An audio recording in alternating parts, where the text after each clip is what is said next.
Kita akan membahas tentang milenium atau kerajaan 1000 tahun, tentu dari sudut pandang premilenialisme dan pretribulasi.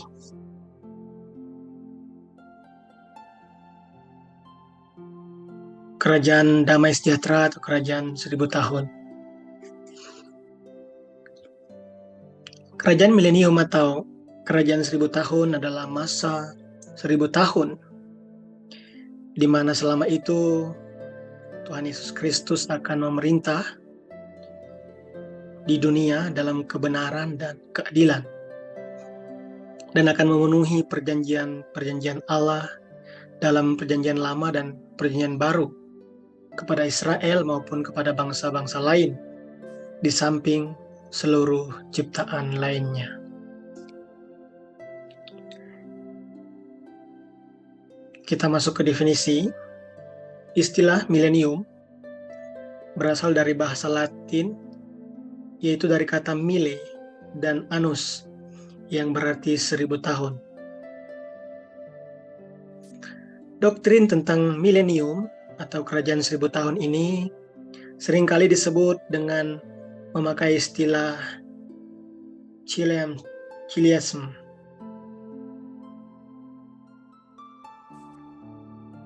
yang berasal dari akar kata dalam bahasa Yunani, yakni chilioi, yang artinya 1000. Ini bukunya Henry C.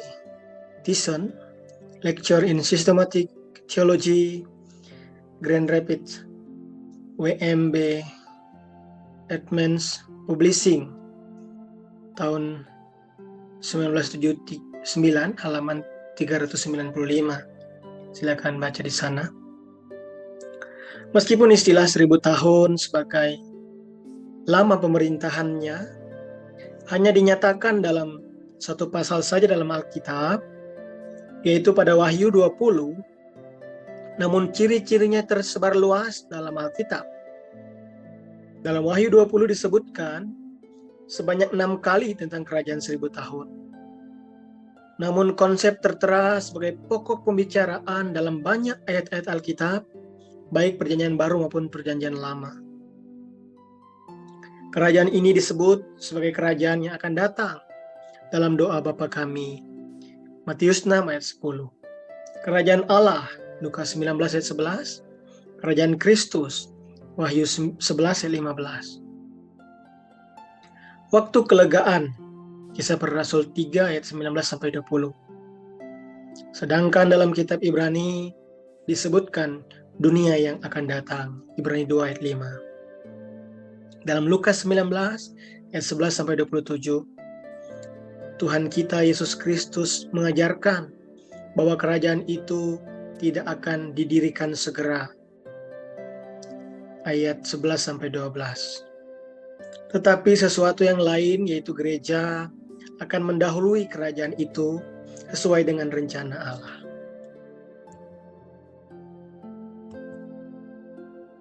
Periode 1000 tahun ini bukan akhir dari pemerintahan Kristus sebagai Tuhan dan Raja. Rasul Yohanes menjelaskan sebagai awal dari pemerintahannya, di mana Satan akan diikat dan orang-orang berdosa akan menanti pengadilan mereka. Namun ini hanya suatu awal dari pemerintahannya yang bersifat kekal itu. Wahyu 11:15. Paulus menyatakan bahwa ia harus memerintah sehingga ia telah meletakkan segala musuh-musuhnya di bawah kakinya. 1 Korintus 15 ayat 25. Masa itu adalah saat puncak sejarah dunia, sesuai dengan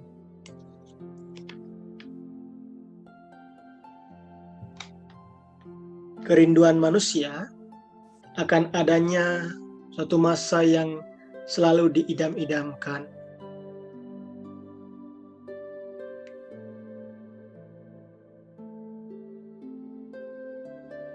Ini kerinduan manusia akan ada suatu masa yang selalu diidam-idamkan seluruh umat manusia yang ada di dunia. Masa damai sejahtera, adil dan makmur.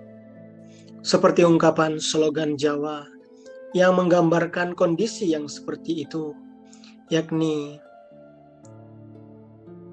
tata tentram Kerto Raharjo, gemah ripah loh jinawi. Adil makmur, tata tentram Kerto Raharjo, gemah ripah loh jinawi. Kondisi ini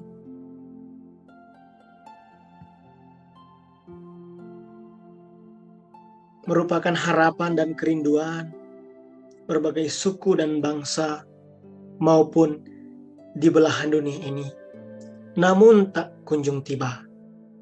Sebabnya ialah masa tersebut telah dirancang sendiri oleh Allah dan kelak nanti akan dipenuhi pada masa milenium atau 1000 tahun tersebut.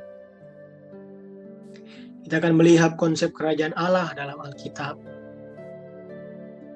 Pada dasarnya kerajaan Allah yang dinyatakan dalam Alkitab bisa dikelompokkan menjadi 2 kategori, yakni kerajaan kekal, Mazmur 10 ayat 16, Mazmur 29 ayat 10, Mazmur 74 ayat 12, dan kerajaan Allah atau teokrasi. Kerajaan kekal dibedakan dari teokrasi karena keunikan sifatnya, yakni abadi. Sifat abadi ini berarti kerajaan kekal itu tak terbatas oleh waktu. Kuasa dan lingkupnya sesuai dengan pribadi Allah yang tak terbatas. Yeremia 10 ayat 10, Matius 5 ayat 19. Kita melihat universal. Kerajaan kekal ini bersifat universal karena kekuasaannya meliputi sorga dan bumi. Yeremia pasal 1 Tawarik 29, Tawarik 9 ayat 29 ayat 11 sampai 12, Daniel 4 ayat 17, ayat 25 dan ayat 32. Providensial. Aspek providensial dari kerajaan kekal menunjukkan bahwa adanya perhatian yang bersifat individual dari Allah terhadap manusia. Yesaya 10 ayat 5 sampai 6, Yesaya 25 ayat 8 sampai 10, Yesaya 51 ayat 11 sampai 24, Yesaya 44 ayat 24. Berikutnya ajaib.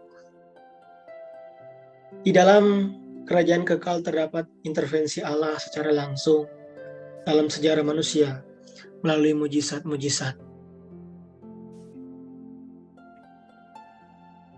Keluaran 7 ayat 3 sampai 5. Berikutnya anti kuasa gelap. Sifat bertentangan dengan kuasa gelap. Kerajaan kekal memiliki sifat yang berlawanan dengan kuasa kegelapan. Kegelapan bukan merupakan kuasa kekal sebagai saingan Allah. Kuasa gelap ini memiliki permulaan, yakni kejatuhan malaikat tertinggi ke dalam dosa karena hendak menyaingi Allah. Yeskiel 28 ayat 11 sampai 9, Yesaya 14 ayat 12 sampai 17. Kita akan melihat kerajaan Allah atau kerajaan teokrasi. Kerajaan Allah atau kerajaan teokrasi adalah kerajaan di mana Allah yang bekerja dalam sejarah manusia, yakni kerajaan Allah di bumi ini. Berdasarkan catatan Alkitab sepanjang sejarah manusia, terdapat 10 macam kerajaan Allah atau pemerintahan Allah di bumi ini, yakni yang pertama, masa Eden, dunia tanpa dosa. Pemerintahan ini dikenal sebagai pemerintahan di dunia tanpa dosa atau pradosa, dimulai pada saat penciptaan manusia, Kejadian 1 ayat 26 sampai 27, dan berlangsung selama manusia belum jatuh ke dalam dosa. Penguasa atau pencipta bergaul erat dengan ciptaannya. Pada masa ini manusia diberi kebebasan untuk berkembang dan bertugas untuk mengelola bumi. Kejadian 1 ayat 28 dan 29. Kejadian 2 ayat 15. Hanya ada satu larangan yang diberikan. Kejadian 2 ayat 17. Namun manusia, yakni Adam dan Hawa, gagal mentaatinya dan jatuh ke dalam dosa. Kejadian 3 ayat 6. Termasuk selanjutnya masa suara hati. Pemerintahan ini dimulai pada saat manusia menyadari bahwa mereka tidak taat. Kejadian 3 ayat 7. Sampai saat banjir pada masa Nuh. Prinsip-prinsip kehendak Allah tertanam di dalam hati manusia. Roma 2 ayat 15. Dan harus ditanggapi seperti yang telah dilakukan Habel. Kejadian 4 ayat 4. Henok, Kejadian 5 ayat 22 dan 24. Dan Nuh, Kejadian 6 ayat 22. Pemerintahan ini berakhir karena kecenderungan hati manusia selalu membuahkan kejahatan semata-mata. Kejadian 6 ayat 5. Dan Allah menghukum manusia dengan air bah. Kejadian pasal 7. Yang berikutnya, masa pemerintahan manusia. Pemerintahan ini dimulai pada masa perjanjian Allah dengan Nuh. Kejadian 8 ayat 9 dan pasal 11 ayat 9. Namun manusia gagal lagi untuk mentaati Allah. Nuh mabuk. Kejadian 9 ayat 21. Ham berlaku tidak sopan. Kejadian 9 ayat 22. Dan kehidupan moral dan agama semakin memburuk, yang dibuktikan dengan pembangunan Menara Babel. Kejadian 11 ayat 1-9. Di bawah kepemimpinan Nimrod sebagai wujud pemberontakan manusia kepada Allah. Dan Allah menghukum manusia dan menyerahkan mereka ke seluruh bumi, di mana dunia tidak lagi satu bahasa. Kita akan masuk yang selanjutnya, masa Bapa-Bapa beriman. Pemerintahan ini dimulai pada saat Allah memanggil dan mengadakan perjanjian unilateral dengan Abraham. Kejadian 12 ayat 1-19, Kejadian 13 ayat 16, Kejadian 15 ayat 5, Kejadian 17 ayat 6. Sampai pada saat Allah menampakkan diri di Gunung Sinai kepada bangsa Israel. Kejadian 19 ayat 2. Pada masa pemerintahan Bapak-Bapak beriman ini, seorang ayah adalah sebagai kepala keluarga, sekaligus sebagai imam keluarga. Tetapi mereka juga gagal untuk mentaati Allah, di mana bangsa Israel memberontak kepada Allah. Selanjutnya kita akan melihat masa hakim-hakim. Pemerintahan ini dimulai saat bangsa Israel memasuki tanah Kanaan, di mana Allah adalah raja mereka, sampai saat Saul diurapi menjadi raja atas Israel. Masa pemerintahan hakim-hakim ini diakhiri dengan terjadinya kekacauan sosial, karena anggapan mereka bahwa bagi bangsa Israel tidak ada raja. Hakim-hakim 19 ayat 1, Hakim-hakim 21 ayat 25. Mereka menolak di bawah pemerintahan langsung Allah melalui para hakim atau teokrasi, dan meminta kepemimpinan oleh seorang raja manusia, monarki. Kita masuk di dalam masa raja-raja. Karena terjadi kekacauan sosial di Israel, bangsa ini mendesak Samuel yang pada waktu itu sebagai hakim yang terakhir, Kisah Para Rasul 3 ayat 24, untuk mengangkat seorang raja. 1 Samuel 8 ayat 5. Raja itu harus memerintah dengan kebenaran Allah, tetapi kemudian justru raja-raja tersebut membawa Israel menyembah berhala dan memberontak kepada Allah. Sehingga pemerintahan itu pun akhirnya juga runtuh, terbagi dua, dan terjadi pembuangan atas bangsa Israel ke Asur dan Babilonia. Kita masuk di masa nabi-nabi. Pada masa pemerintahan raja-raja, Allah juga menggunakan para nabi untuk menyatakan kehendaknya, baik kepada raja maupun kepada umat. Mereka bertugas sebagai perantara Allah untuk berbicara, menyampaikan pesan Allah, dan mengingatkan para raja agar tidak menyimpang dari kehendak Allah serta menubuatkan tentang masa depan bangsa ini dan masa depan dunia. Peranan nabi cukup penting pada masa itu, karena melalui merekalah Allah menyatakan kehendaknya kepada bangsa itu. Selanjutnya, kita akan membahas tentang masa anak manusia. Masa ini berlangsung sejak Tuhan Yesus datang ke dunia kali yang pertama. Pada masa ini banyak orang salah mengerti tentang kerajaan Allah. Oleh karena pengharapan mesianis yang begitu melekat bagi orang Israel, sehingga mereka mengharapkan kedatangan Mesias yang akan membebaskan mereka dari penjajahan dan sekaligus merealisasikan kerajaan Daud.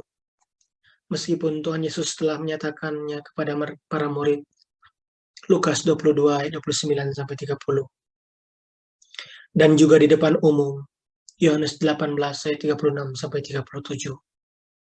Tetapi oleh karena penolakan Israel terhadap Mesias, Tuhan Yesus menunda merealisasikan kerajaan itu. Masuk di masa anugerah. Pemerintahan ini berlangsung sejak masa Pentakosta, Kisah Para Rasul,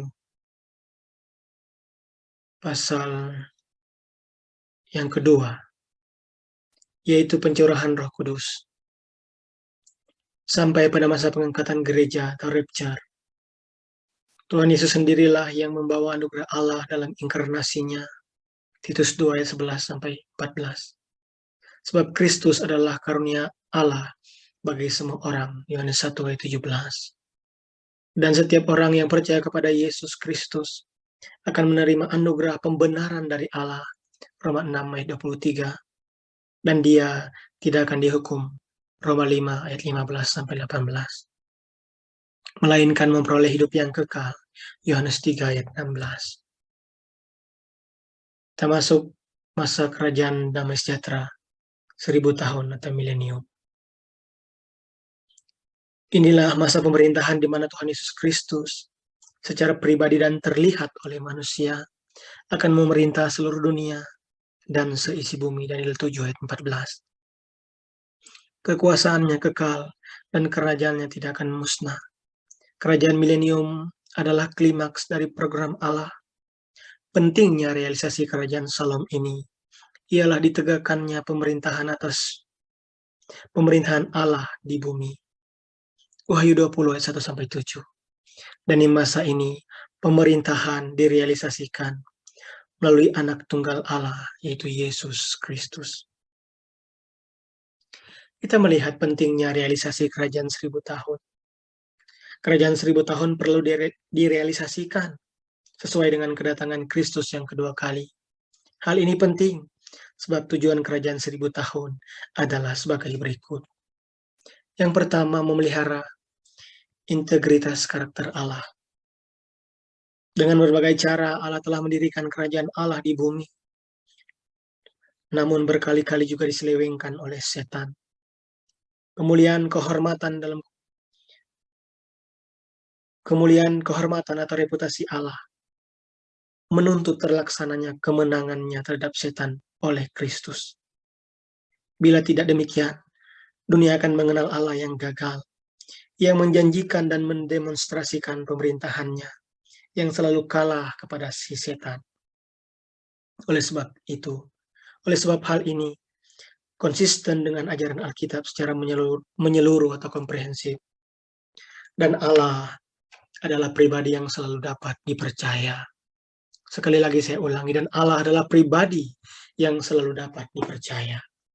Maka ia harus merealisasikan kerajaan ini, sebab tidaklah boleh ada rencana Allah yang gagal. Bahkan di dalam Ayub pasal 42 di sana dikatakan, tidak ada rencanamu yang gagal. Menggenapi tujuan Allah. Kerajaan 1000 tahun adalah penggenapan tujuan Allah, yaitu mendemonstrasikan pemerintahannya yang sempurna di bumi. Dalam kerajaan 1000 tahun dinyatakan secara sempurna pengertian kerajaan Allah atau teokrasi yang penuh damai sejahtera di bumi. Sebagai pemerintahan ini terpusat pada satu pribadi, Yesaya 55 ayat 3-4. Sehingga Tuhan Yesus akan mendemonstrasikan pemerintahan itu sesuai kedatangannya kedua kali ke bumi. Berikutnya pemulihan hubungan yang harmonis Allah dan ciptaan. Kerajaan 1000 tahun juga bertujuan untuk memulihkan hubungan yang harmonis di antara Allah dan ciptaannya, di antara yang supranatural, supra-alamiah dengan yang natural atau alamiah. Hubungan harmonis itu ada pada mulanya, dan hubungan harmonis itu dikembalikan pada akhirnya, sebab Adam membawa keluar manusia daripada hubungan itu. Kejadian 3. Dan Adam kedua, yaitu Yesus Kristus, memperbaharui hubungan itu. Kejadian Roma 5 ayat. Di kitab Roma pasal 5. Dalam kerajaan 1000 tahun, segala ciptaan, manusia dan seisi dunia, dikembalikan ke dalam hubungan harmonis yang orisinil itu. Iblis dan pengikut-pengikutnya dihakimi di akhir masa itu, dan dunia baru dan surga baru yang kekal dilantik dengan Raja kekal Yesus Kristus dalam kekekalan yang tak ada lagi pengaruh si iblis sama sekali, melainkan pengaruh Allah saja. Membebaskan manusia dan isinya dari kutuk. Untuk menebus dan membebaskan dunia dan isinya dari kutuk yang dijatuhkan Allah ketika kejatuhan di dunia orisinil. Kejadian 3, 17-19. Ini lagu unison yang dikumandangkan oleh firman Allah. Dunia dan isinya kembali bebas dari dosa untuk memuliakan Allah. Semua program dan rencana Allah, seperti pilihan atas Israel, dengan segala perjalanannya sampai pada karya penebusan Kristus. Semuanya mengarah kepada satu tujuan, yaitu pembebasan dunia dan isinya, yaitu insani dan non-insani dari kutuk dosa untuk tujuan memuliakan Allah. Memanifestasikan kemuliaan Kristus. Untuk memanifestasikan secara penuh kemuliaan Kristus di dalam kerajaan yang diperintahnya. Inilah aspek yang sudah dijanjikan, tetapi dunia belum menyaksikannya. Aspek penderitaannya bagi dosa manusia telah didemonstrasikannya. Aspek kemuliaannya akan didemonstrasikannya juga pada masa kerajaan damai sejahtera di hadapan semua orang. Sebab Adam kedua yang menjadi kepala dari ras manusia akan direalisasikan secara penuh di kerajaan damai sejahtera. Jabatannya sebagai nabi, imam, dan raja dimanifestasikan secara penuh dan nyata dalam kerajaan damai sejahtera nanti. Hal ini adalah logis, oleh karena hingga hari ini, yakni semenjak kedatangan Kristus pertama kali, ketiga manifestasi ini khususnya pernyataannya sebagai raja yang real, yang duduk di atas tahta Daud, 2 Samuel 7, belum pernah direalisasikan, dan hal ini harus direalisasikan. Memberikan tes terakhir bagi manusia. Untuk memberikan tes terakhir bagi manusia, mereka akan ditempatkan dalam kondisi terbaik atau ideal, dengan pemindahan semua godaan yang mengelilingi manusia, dan dengan pemenuhan segala kebutuhan manusia itu sendiri, sehingga tak akan ada godaan dari luar hidupnya sebagai manusia sejati. Jelas terlihat bahwa mereka yang lahir di masa itu akan tertipu di akhir kerajaan damai sejahtera, sehingga akan tampak jelas hakikat kejatuhan manusia yang inti hidupnya sudah diracuni dosa. Di sini akan terbukti bahwa hati manusia adalah penipu dan patut dihukum. Wahyu 20 ayat 7-9. Tak akan ada dalih lagi. Menggenapi perjanjian kekal. Untuk menggenapi perjanjian kekal Allah kepada Israel, tanpa kerajaan teokrasi di bumi yang akan datang, tak akan ada penggenapan perjanjian Abraham yang utuh. Yesaya 10 ayat 21-22, Yeremia 30 ayat 22, dan lain-lain. Seperti halnya perjanjian kepemilikan atas tanah Israel, pembentukan sebagai bangsa yang menduduki tanah itu, dan melalui mereka dunia diberkati seutuhnya, rohani maupun jasmani. Kejadian 12 ayat 1-2. Tanpa kerajaan damai sejahtera, perjanjian Daud, Yesaya 11 ayat 1-2, Yeremia 33 ayat 2-26, Mika 4 ayat 7-8, tak dapat dipenuhi.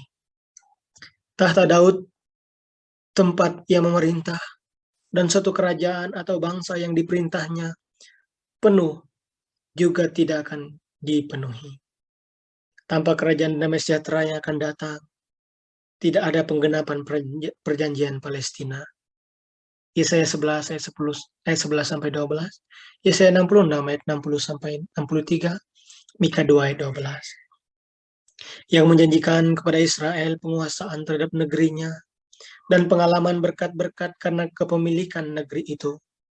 Tanpa kerajaan teokrasi 1000 tahun perjanjian baru. Yeremia 31 ayat 31-34.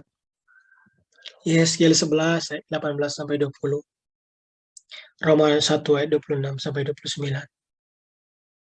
Yang menjanjikan kepada Israel suatu pertobatan atau suatu hati baru dan kepenuhan berkat Allah tidak akan terpenuhi. Di dalam kerajaan 1000 tahun, semua aspek perjanjian itu dipenuhi secara utuh, menyeluruh, dan nyata, normal atau literal. Hubungan setan dalam milenium. Firman Allah menyatakan bahwa setan akan diikat 1000 tahun lamanya sesudah kedatangan Kristus kedua kali, yakni pasca kekalahannya di akhir masa tribulasi besar itu, seperti yang dinyatakan oleh Rasul Yohanes dalam kitab Wahyu 20 ayat 1-3. Lalu aku melihat seorang malaikat turun dari sorga, memegang anak kunci jurang maut, dan suatu rantai besar di tangannya. Ia menangkap naga si ular tua itu, yaitu iblis dan setan.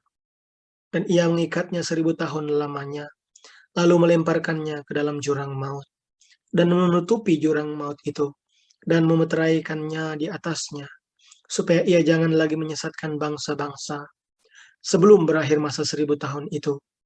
Kemudian daripada itu, ia akan dilepaskan untuk sedikit waktu lamanya. Dikarenakan dalam kerajaan milenium di mana kebenaran Allah didemonstrasikan sepenuhnya. Yesaya 11 ayat 5, Yesaya 32 ayat 1, Yeremia 23 ayat 6, dan Daniel 9 ayat 24. Maka ada tes terakhir tentang hakikat kejatuhan manusia. Meskipun telah ditempatkan pada tempat yang sangat ideal, semua godaan dari luar ditiadakan, sehingga hakikat manusia terlepas dari pengaruh iblis bisa nyata jelas. Setan harus diikat dan disingkirkan dari manusia. Hubungan Kristus dengan milenium. Dalam kerajaan milenium atau kerajaan damai sejahtera, kerajaan 1000 tahun, Yesus Kristus akan diberi gelar atau dinyatakan sebagai Allah anak. Yesaya 9 ayat 6. Mazmur 134 ayat 3, Ibrani 1 ayat 8-10. Raja kebenaran, Yesaya 32 ayat 1, Yesaya 11 ayat 5, Yesaya 16 ayat 15, Mazmur 96 ayat 10. Raja Israel, Yohanes 12 ayat 13. Raja di atas segala raja, Mazmur 2 ayat 6. Raja di atas sisi bumi, Zakaria 14 ayat 9, Filipi 2 ayat 10-11. Tabernakel Allah bersama manusia, Yesaya 59 ayat 20-21, Maliaki pasal 4 ayat 2. Anak manusia, Daniel 7 ayat 13-14. Kemuliaan yang tak ada taranya. 2 Samuel 7 ayat 12-16. 1 Petrus 1 ayat 10-11. Matius 22 ayat 30.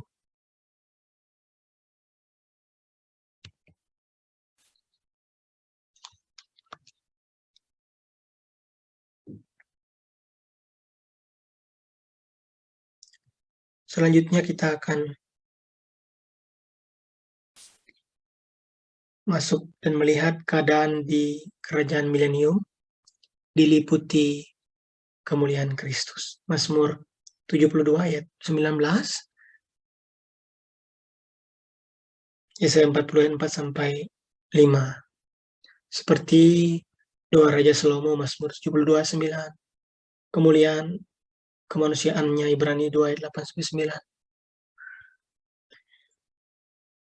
Kemuliaan pemerintahannya, Mazmur 2 ayat 8, Mazmur 9 ayat 7. Mazmur 2 ayat 8 sampai 9, Mazmur 72 ayat 19, Yesaya 11 ayat 4. Kemuliaan yang memenuhi kerajaan tanah perjanjian Daud. Samuel 7 ayat 12 sampai 16. Matius 25 ayat 31, Lukas 1 ayat 31 sampai 33. Kemuliaan kerajaan itu sendiri, Yeremia 23 ayat 6 sampai 7, 8. Kemuliaan keilahian dan sifat-sifatnya ditunjukkan dalam kerajaan milenium. Mazmur 46 ayat 1 sampai 5, Yesaya 66, 15 sampai 18, dan lain-lain. Kemuliaan Kristus menjadi pusat penyembahan dan kehidupan rohani secara luar biasa. Kita akan melihat ciri-ciri umum keadaan kerajaan 1000 tahun atau kerajaan damai sejahtera. Dalam kerajaan damai sejahtera, pengetahuan tentang Allah akan memenuhi bumi. Yesaya 2 ayat 2 sampai 3, Yesaya 11 ayat 9, Yeremia 31 ayat 33 sampai 34. Dan hal ini terjadi karena Mesias itu hadir di dalam segala keberadaannya dan memerintah bangsa-bangsa. Semua orang akan mengenal Tuhan Yesus adalah suatu pernyataan yang harus dipenuhi.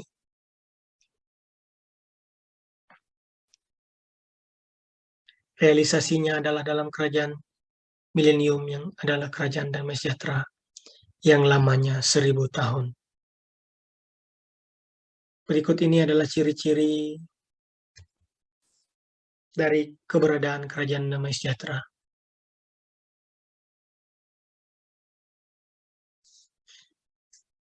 Kebenaran dan keadilan adalah ciri penting lainnya dalam kerajaan milenium. Mazmur 72 ayat 7, Yesaya 11 ayat 3 sampai 5, Yesaya 26 ayat 2, Yesaya 60 ayat 21, Maliaki 4 ayat 2, Matius 25 ayat 37. Kebenaran akan bersumber pada Mesias di Yerusalem. Yesaya 61 ayat 1 sampai 2. Damai universal. Mazmur 72 ayat 7, Yesaya 2 ayat 4, Yesaya 11 ayat 6 sampai 9. Kerinduan dan harapan manusia bagi suatu masa damai universal selama berabad-abad merupakan ciri utama kerajaan milenium.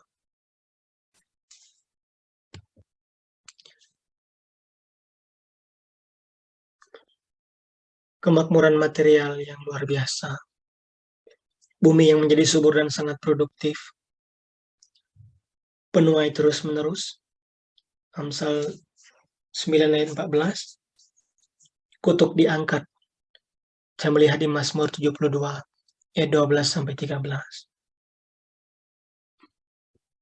Sukacita besar, sukacita yang tak terhingga merupakan ciri rohani di kerajaan milenium. Yesaya 12 ayat 3 sampai 4. Yesaya 61 ayat 3 sampai dan 7. Damai sejahtera yang tak terperi. Bayangkan kita pagi menanam, sore kita menuai. Ketika bumi subur dan sangat produktif. Kita akan masuk selanjutnya, pernyataan kuasa Roh Kudus secara luar biasa. Ini panorama dalam kerajaan milenium yang penuh keajaiban. Yesaya 32 ayat 15, Yesaya 44 ayat 3, Yeskiel 3:29, Yoel 2 ayat 28 sampai 29. Roh Kudus memang sudah dan sedang dimanifestasikan secara terbatas di antara orang-orang beriman. Tetapi dalam kerajaan milenium ada pemanifestasian yang luar biasa dan berkelimpahan. Ini kebebasan, ini kebesaran yang disebut pengajaran kebenaran yang meluas. Daniel 7 ayat 27. Kerajaan ini sifatnya rohani dengan kuasa luar biasa bagi anak-anak Tuhan. Jadi kerohanian dunia meningkat, iblis sendiri sudah dirantai. Sifat-sifat lainnya.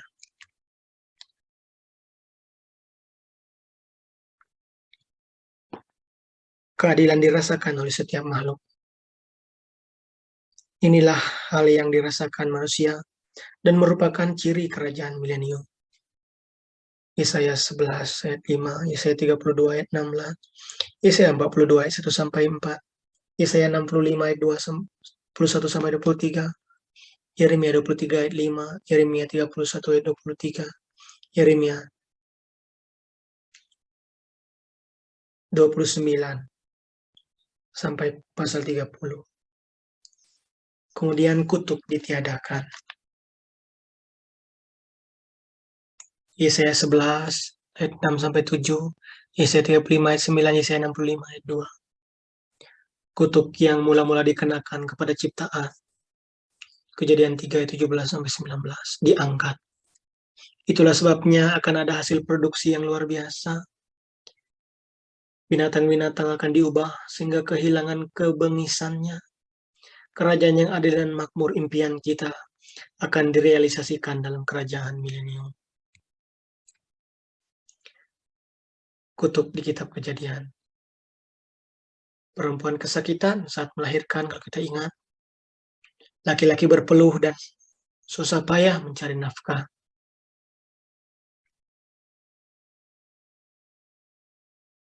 Kesakitan diangkat.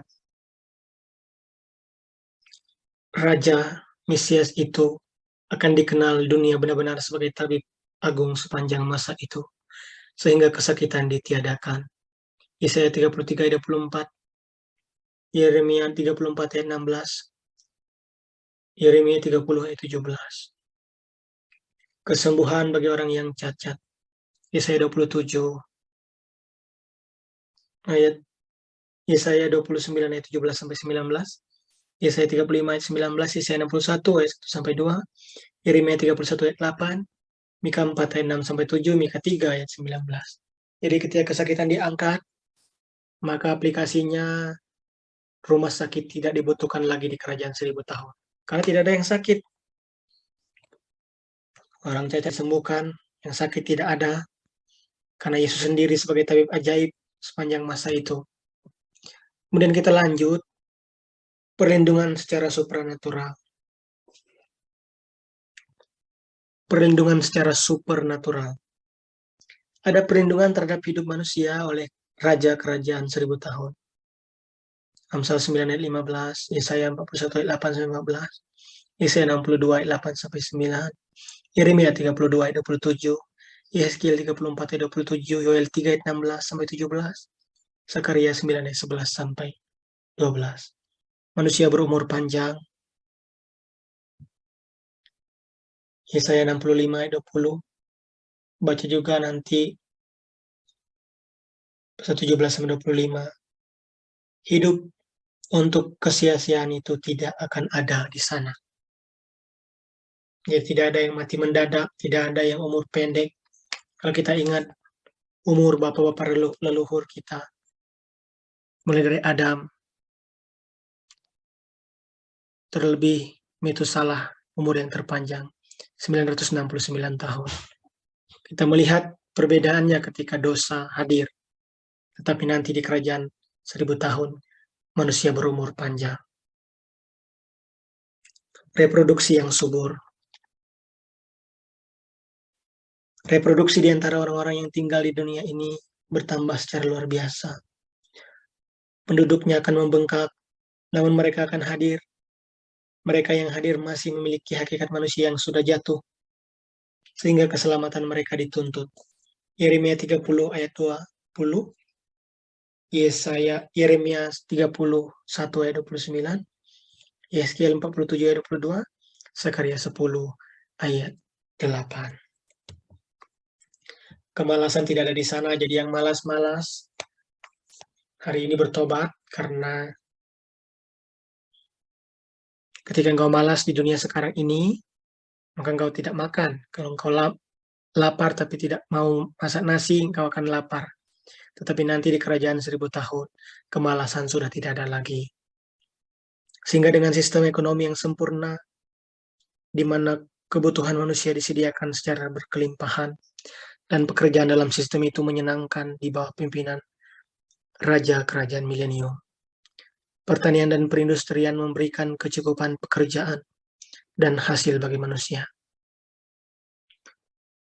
Amsal 9 ayat 13-14, Yesaya 4 ayat 1, Yesaya 35 ayat 1-2, dan ayat 7, pasal 30 ayat 23-25, Yeremia 31 ayat 5 dan 12, Yeskiel 34 ayat 26, Yeskiel 36 ayat 29-30. Kenaikan produksi minyak dan ada terang yang berkelimpahan. Kebutuhan manusia yang utama akan terpenuhi. Yesaya 4 ayat 5.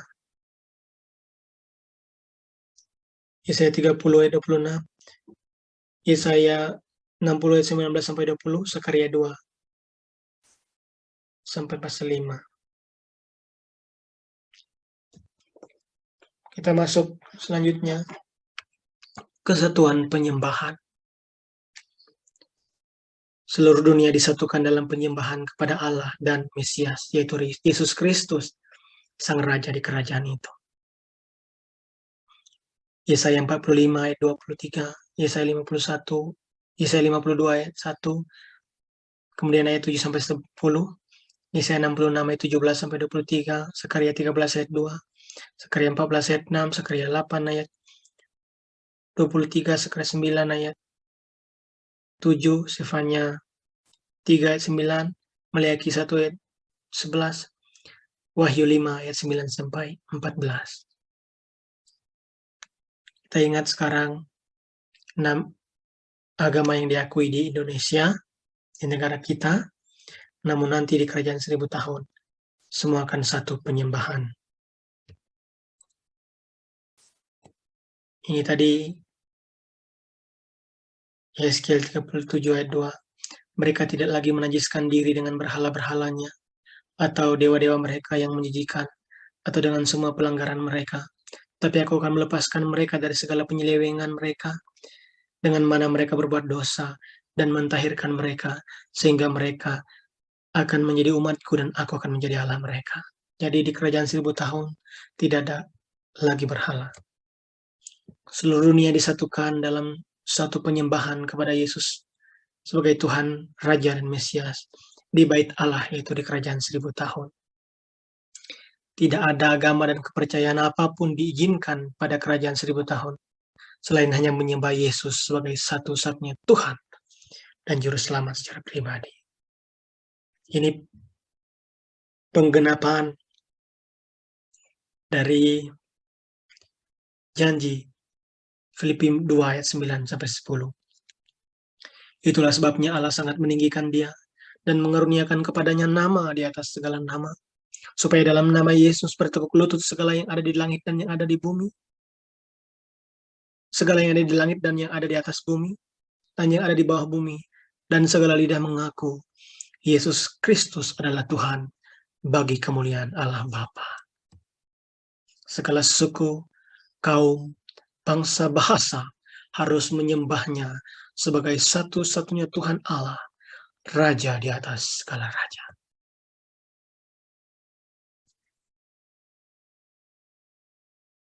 Kehadiran Allah, kehadiran Allah di bumi akan dirasakan secara luar biasa. Yeskiel 37 ayat 27 sampai 28, Zakaria 2 ayat 2, Zakaria 10 ayat 13, Wahyu 21 ayat 3. Kekekalan dihisapkan ke dalam kerajaan milenium. Itulah sebabnya sifatnya tidak akan sementara lagi, melainkan kekal adanya. Yoel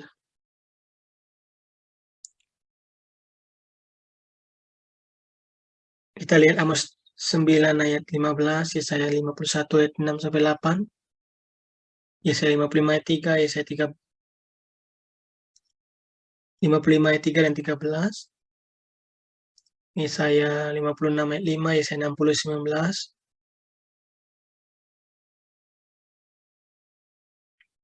Yesaya 1 ayat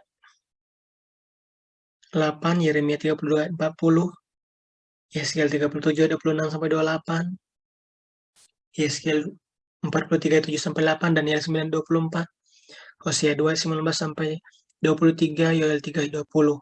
Saya mohon maaf jika ada ayat-ayat yang keliru untuk disampaikan karena memang banyak sekali ayat-ayatnya.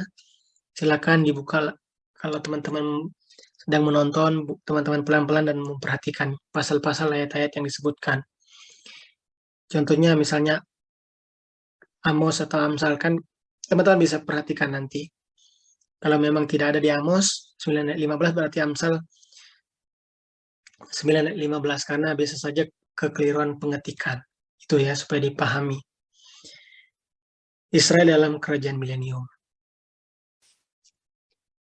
Selain ciri-ciri dalam dan keadaan kerajaan milenium di atas yang kita sudah bahas tadi, maka keadaan Israel juga perlu dibicarakan. Sebab Israel adalah bagian dari penggenapan nubuatan tentang pemerintahan Allah tersebut. Kita melihat restorasi Israel.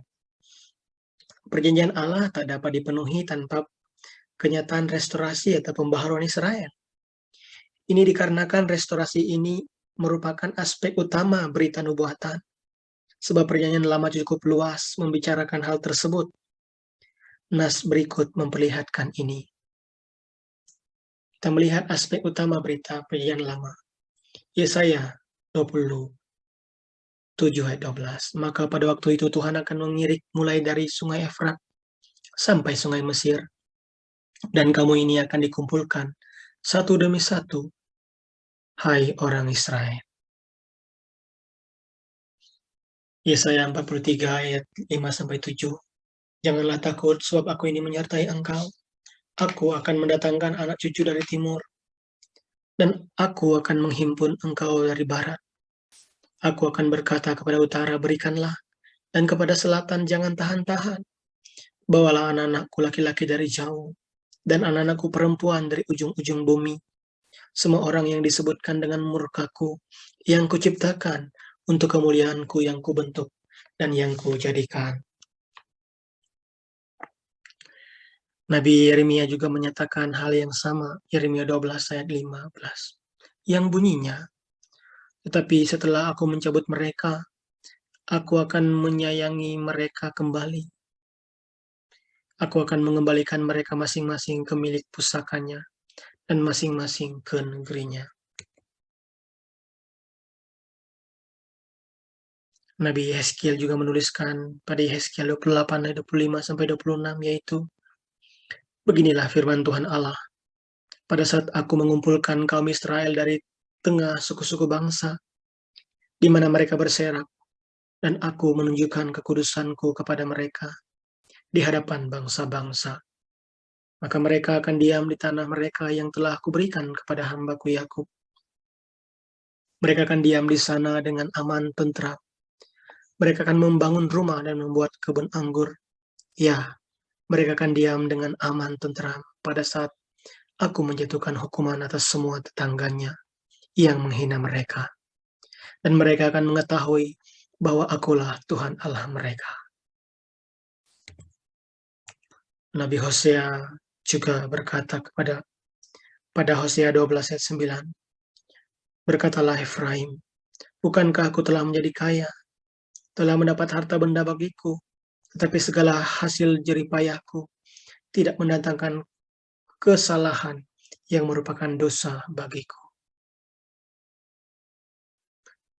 Nabi Amos menuturkan kepada kehendak Allah seperti yang tertulis dalam Amos 9 ayat 14-15, yakni, Aku akan memulihkan kembali umatku Israel. Mereka akan membangun kota-kota yang licin tandas dan mendiaminya. Mereka akan menanami kebun-kebun anggur dan minum anggurnya. Mereka akan membuat kebun-kebun buah-buahan dan makan buahnya. Maka aku akan menanam mereka di tanah mereka, dan mereka tidak akan dicabut lagi dari tanah yang telah kuberikan kepada mereka. Firman Tuhan Allahmu. Nabi Mika dalam Mika 4 ayat 6 juga menegaskan pula bahwa pada hari itu, demikianlah firman Tuhan, Aku akan mengumpulkan mereka yang pincang dan akan menghimpunkan mereka yang terpencar-pencar dan mereka yang telah kucelakakan. Nabi Sefanya dalam Sefanya 3 ayat 20 memperjelas hal itu dengan menuliskan bahwa pada waktu itu akan membawa kamu pulang. Pada waktu itu aku akan membawa kamu pulang, yakni pada waktu aku mengumpulkan kamu, sebab aku mau membuat kamu menjadi kenaman dan kepujian di antara segala bangsa di bumi, dengan memulihkan keadaanmu di depan mata mereka, firman Tuhan. Demikian pula dalam Zakaria 10 ayat 10. Aku akan membawa mereka kembali ke tanah Mesir, dan dari Asyur aku akan mengumpulkan mereka. Aku akan membawa mereka masuk ke tanah Gilead dan ke Libanon, sehingga tidak ada tempat lagi bagi mereka.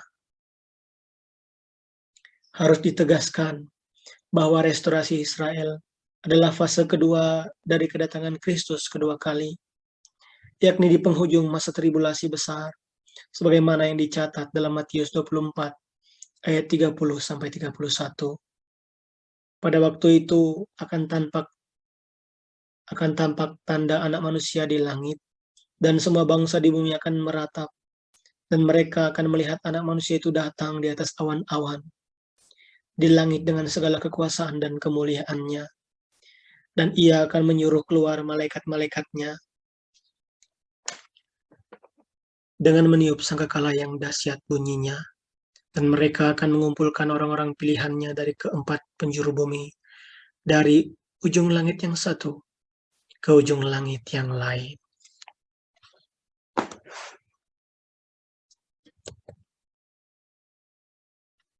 Kita akan melihat regenerasi Israel.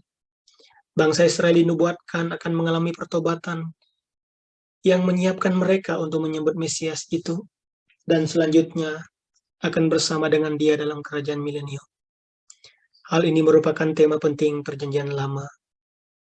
Beberapa nubuat tentang hal tersebut dapat dilihat sebagai berikut.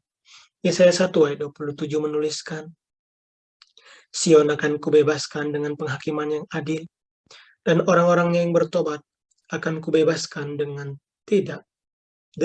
tindakan yang benar.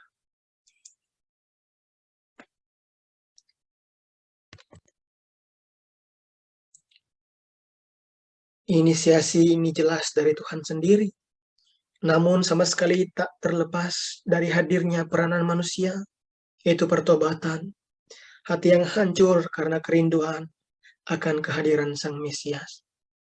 Yesaya 4 ayat 3-4 selanjutnya berkata, dan orang yang tertinggal di Sion dan yang tersisa di Yerusalem akan disebut kudus, yakni setiap orang di Yerusalem yang tercatat untuk beroleh hidup apabila Tuhan telah membersihkan kekotoran putri Sion dan menghapuskan segala noda darah Yerusalem dari tengah-tengahnya dengan roh yang mengadili dan yang membakar. Yeremia 23 ayat 6 melanjutkan bahwa dalam zamannya Yehuda akan dibebaskan dan Israel akan hidup dengan tenteram. Dan inilah namanya yang diberikan kepada orang kepadanya, Tuhan keadilan kita. Yeremia 24 ayat 7 menambahkan, Aku akan memberi mereka satu hati untuk mengenal Aku, yaitu bahwa Akulah Tuhan. Mereka akan menjadi umatku, dan Aku ini akan menjadi Allah mereka, sebab mereka akan bertobat kepadaku dengan segenap hatinya. Yeremia 31 ayat 34. Yeremia pasal 31 ayat 33 sampai 34 juga berkata, Tetapi beginilah perjanjian yang kuadakan dengan kaum Israel sesudah waktu itu, demikianlah firman Tuhan. Aku akan menaruh Tauratku dalam batin mereka dan menuliskannya dalam hati mereka. Maka aku akan menjadi Allah mereka dan mereka akan menjadi umatku. Dan tidak usah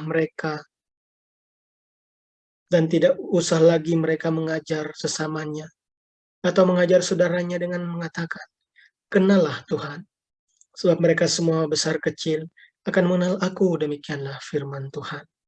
Sebab Aku akan mengampuni kesalahan mereka dan tidak lagi mengingat dosa mereka.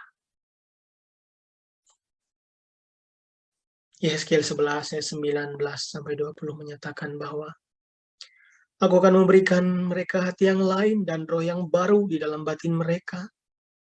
Juga Aku akan menjauhkan dari tubuh mereka hati yang keras dan memberikan mereka hati yang taat, supaya mereka hidup menurut segala ketetapan-Ku dan peraturan-peraturan-Ku dengan setia. Maka mereka akan menjadi umat-Ku dan Aku akan menjadi Allah mereka. Yehezkiel 36 ayat 25 sampai 26 menegaskan bahwa Aku akan mencurahkan kepadamu air jernih yang akan mentahirkan kamu dari segala kenajisanmu, dan dari semua berhala-berhalamu Aku akan mentahirkan kamu. Kamu akan kuberikan hati yang baru dan roh yang baru di dalam batinmu, dan Aku akan menjauhkan dari tubuhmu hati yang keras, dan kuberikan kepadamu hati yang taat. Yoel 3 ayat 32 menuliskan bahwa, Dan barang siapa yang berseru kepada nama Tuhan akan diselamatkan, sebab di Gunung Sion dan di Yerusalem akan ada keselamatan. Seperti yang telah difirmankan Tuhan, dan setiap orang yang dipanggil Tuhan akan termasuk orang yang terlepas. Mika 7 ayat 18-19 mencatat bahwa, Siapakah Allah seperti engkau yang mengampuni dosa dan yang memaafkan pelanggaran dari sisa-sisa miliknya sendiri, yang tidak bertahan dalam murkanya untuk seterusnya, melainkan berkenan kepada kasih setia. Biarlah Ia kembali menyayangi kita, menghapuskan kesalahan-kesalahan kita, dan melemparkan segala dosa kita ke dalam tubir-tubir laut. Sefanya 3 ayat 12-13 menguraikan bahwa di antaramu akan kubiarkan hidup suatu umat yang rendah hati dan lemah, dan mereka akan mencari perlindungan pada nama Tuhan, yakni sisa Israel itu. Mereka tidak akan melakukan kelaliman atau berbicara bohong. Dalam mulut mereka tidak akan terdapat lidah penipu. Ya, mereka akan seperti domba yang makan rumput dan berbaring dengan tidak ada yang mengganggunya. Zakaria 13 ayat 1 menambahkan juga, yakni pada waktu itu akan terbuka suatu sumber bagi keluarga Daud dan bagi penduduk Yerusalem untuk membasuh dosa dan kecemaran. Zakaria 13 ayat 9 menuliskan, yaitu Aku akan menaruh yang sepertiga itu dalam api dan akan memurnikan mereka seperti orang memurnikan perak. Aku akan menguji mereka seperti orang menguji emas. Mereka akan memanggil namaku dan Aku akan menjawab mereka. Aku akan berkata, mereka adalah umatku, dan mereka akan menjawab, Tuhan adalah Allahku. Kita melihat selanjutnya orang-orang non-Israel di milenium. Berkat universal yang dijanjikan bagi Abraham dalam Kejadian 12 ayat 3 akan dirasakan secara total oleh bangsa-bangsa non-Israel. Realisasinya dalam kerajaan milenium. Banyak data Alkitab yang mencatat tentang keberadaan bangsa-bangsa dalam kerajaan milenium, seperti bangsa-bangsa non-Israel. Yesaya 2 ayat 4, Yesaya 16 ayat 1-5, Yesaya 18 ayat 1-6, Yeremia 13 ayat 17, Yeremia 16 ayat 19-21, Yeremia 49 ayat 6 dan 39. Hamba Israel, Yesaya 14 ayat 1-2, Yesaya 49 ayat 22-23, Yesaya 60 ayat 14. Non-Yahudi sebelum masuk kerajaan milenium, mereka harus mengalami kelahiran baru. Amos pasal 9 ayat 12, Yesaya 16 ayat 5, Yesaya 18 ayat 7, Yesaya 19 ayat 19-21, dan 25, Yeremia 16 ayat 19-21, Obadya 17 ayat 21. Mereka takluk kepada Mesias. Yesaya 49 ayat 6, Matius 25 ayat 34. Mereka inilah yang diundang dalam Matius 25 ayat 34.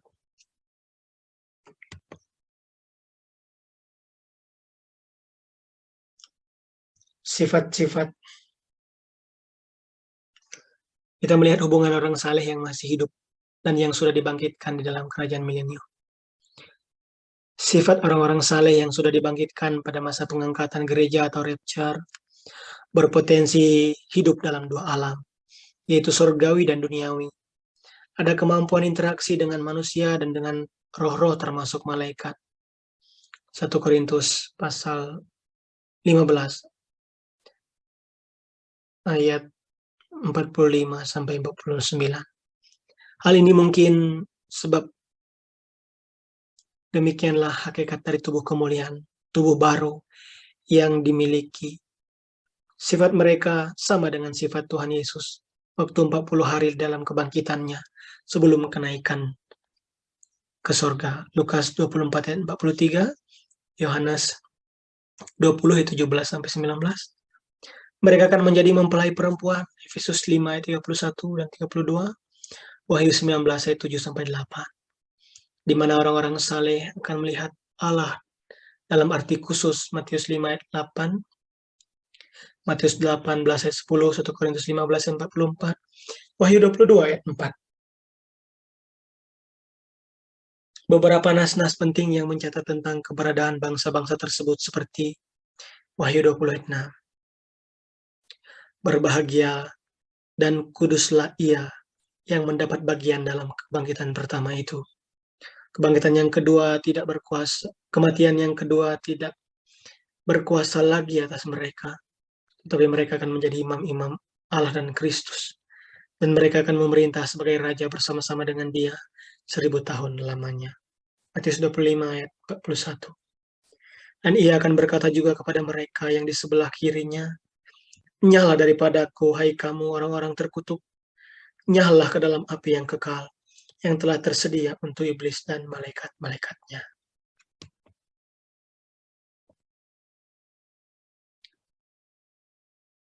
Kita melihat pemerintah dalam kerajaan 1000 tahun untuk kerajaan milenium. Sistem pemerintahan dalam kerajaan milenium adalah bersifat teokrasi, di mana Mesias atau Yesus Kristus menjadi rajanya. Yesaya 2 ayat 2-4, Sefanya 3 ayat 9-10, Daniel 7 ayat 13 dan 14, Zakaria 9 ayat 10-15, Zakaria 14 ayat 16-17, Matius 1 ayat 27. Orang-orang yang penting, yakni hamba-hamba Allah, akan turut memerintah sebagai gubernur atau raja-raja. Yesaya 32 ayat 1, Yeremia 30 ayat 21, Yeskiel 45 ayat 8-9, Matius 19 ayat 28, Wahyu 19 ayat 16. Sedangkan penguasa-penguasa yang lebih rendah dari yang di atas akan memerintah. Lukas 19 ayat 12-18. Penguasa-penguasa itu akan mengepalai 10 negeri dan 5 negeri dalam kerajaan. Dan hakim juga akan diangkat. Yesaya 1 ayat 26, Zakaria 3 ayat 7. Tak ada satu daerah pun yang tak dikuasai, semuanya dikuasai. Jadi orang percaya, seperti yang saya jelaskan tadi, diistimewakan oleh Yesus Kristus pada saat kerajaan 1000 tahun. Orang percaya yang rapture memerintah bangsa-bangsa. 2 Timotius 2 ayat 2, 2 Timotius 2 ayat 12, jika kita bertekun, kita pun akan ikut memerintah dengan dia. Jika kita menyangkal dia, dia pun akan menyangkal kita. Ini janji tentang memerintah dengan Kristus, yakni orang yang percaya kepada Yesus Kristus sebagai satu-satunya Tuhan dan Juru Selamat secara pribadi, yang rapture, yang datang bersama Yesus, second coming atau kedatangan Kristus kedua kali. Kita di kerajaan 1000 tahun akan memerintah bersama dengan Kristus. Kita sebagai gubernur, sebagai raja-raja juga, kita memerintah bersama Kristus. Indahnya doa, datanglah kerajaanmu. Kita melihat Yerusalem dan Palestina dalam kerajaan milenium. Sistem pemerintahan Yerusalem dan Palestina dalam kerajaan milenium. Perjanjian Allah dengan Abraham, Kejadian 12 ayat 1-2, adalah jaminan kepemilikan tanah perjanjian bagi Israel dalam kerajaan milenium. Di mana Israel dalam hal ini, Yerusalem akan menjadi kota yang sangat penting, sebab akan menjadi pusat pemerintahan Mesias atau Yesus Kristus. Yerusalem dalam milenium. Ada beberapa fakta utama Alkitab yang mencatat tentang keberadaan Yerusalem dalam kerajaan itu, seperti Yerusalem menjadi pusat kerajaan milenium di dunia. Yesaya 2 ayat 2-4, Yeremia 31 ayat 6, Mika 4 ayat 1, Sakaria 2 ayat 10-11. Jadi kota Yerusalem ini akan menjadi satu pusat pemerintahan seluruh dunia.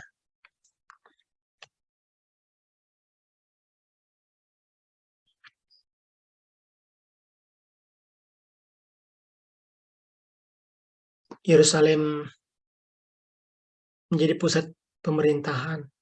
Yeremia 3:17, Yeremia 30 ayat 16-17, Yeskiel 43 5-6, Sakaria 8 ayat 2-4. Yerusalem akan menjadi kota yang mulia, mendatangkan kehormatan bagi Allah. Yesaya 52 ayat 1-12, Yeremia 30 ayat 18, Yeremia 33 ayat 16, Yoel 3 ayat 1, Sakaria 2 ayat 1-13. Yerusalem akan dilindungi dengan kuasa raja. Yesaya 14 ayat 32, Yesaya 25 ayat 4, Yesaya 26 ayat 1-4, Yesaya 33 ayat 20-24. Yerusalem akan diperluas secara luar biasa dari kota yang dahulu. Yeremia 31 ayat 38-40, Yeskiel 48 ayat 30-35, Sakaria 14 ayat 10. Yerusalem akan bisa dijangkau oleh semua orang. Yesaya 35 ayat 8-9. Jadi semua yang mencari raja bisa menemuinya di dalam tembok kota. Yerusalem menjadi pusat penyembuhan. Yeremia 30 ayat 16-21, Yeremia 31 ayat 6, Yoel 3 ayat 17, Sakaria 8 ayat 8, dan ayat 20-23. Yerusalem akan merupakan kota yang bertahan selama-lamanya sebagai Yerusalem baru.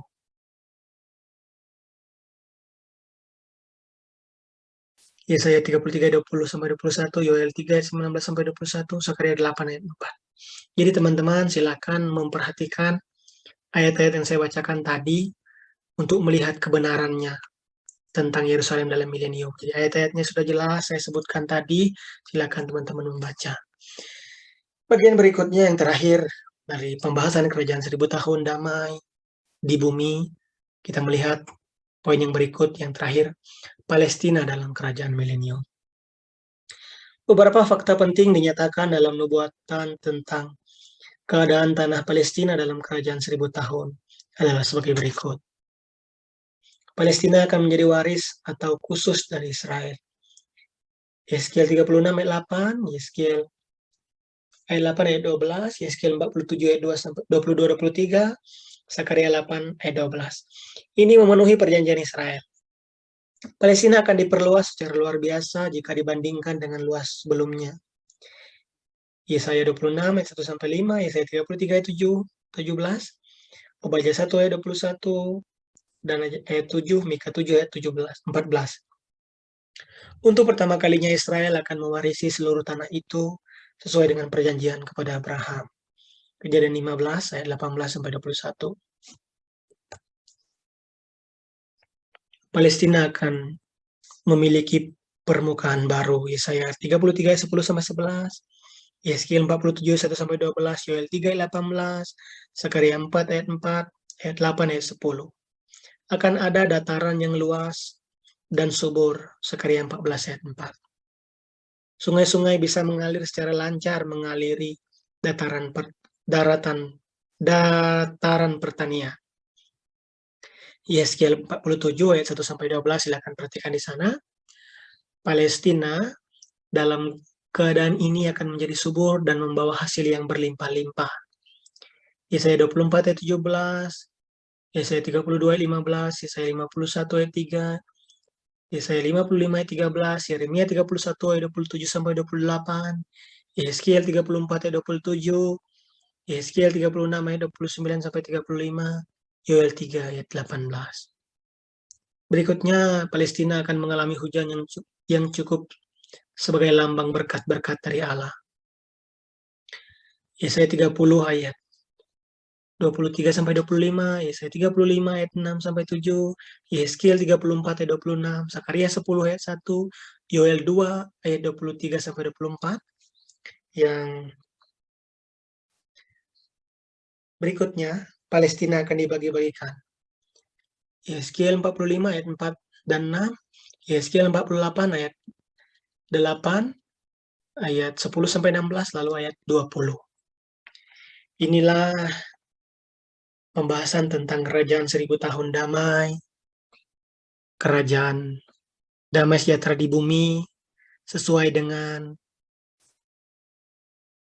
Wahyu pasal 20. Meskipun hanya 6 kali disebutkan kerajaan 1000 tahun. Kata 1000 tahun di sana, frasa 1000 tahun di sana diucapkan di Wahyu pasal 20.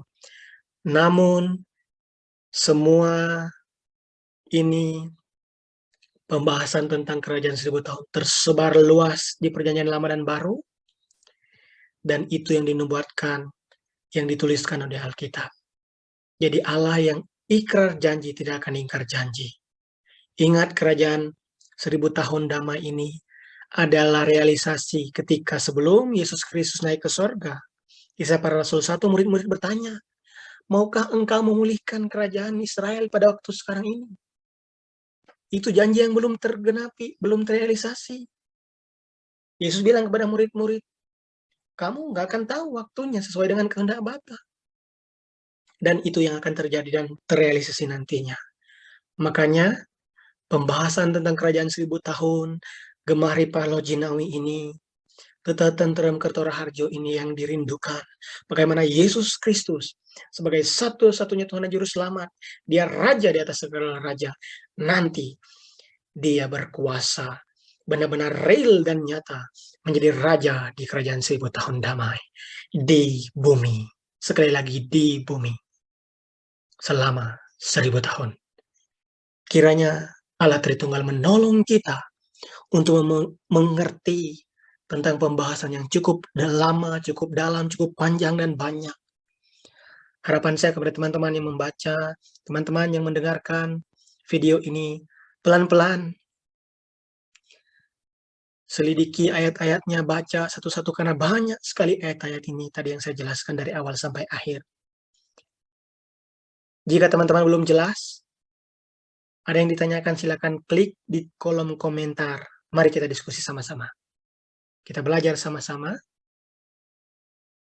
Dan saya ingatkan lagi, ini dari sudut pandang premilenialisme dan pretribulasi. Menurut eskatologi premilenialisme dan pretribulasi. Saya tidak membahas tentang amil, saya tidak membahas tentang posmil. saya fokus tentang premilenialisme dan pretribulasi. Kiranya Tuhan menolong kita. Amin.